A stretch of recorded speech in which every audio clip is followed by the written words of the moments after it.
கண்ணில்லை என்றாலோ நிறம் பார்க்க முடியாது.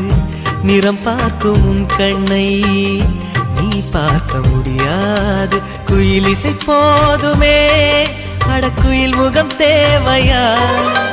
உணர்வுகள் போதுமே, அதன் உருவம் தேவையா?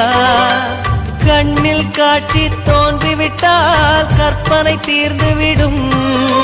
கண்ணில் தோன்றா காட்சியில் தான் கற்பனை வளர்ந்துவிடும். பாடல் போல தேடல் கூட ஒரு சுகமே.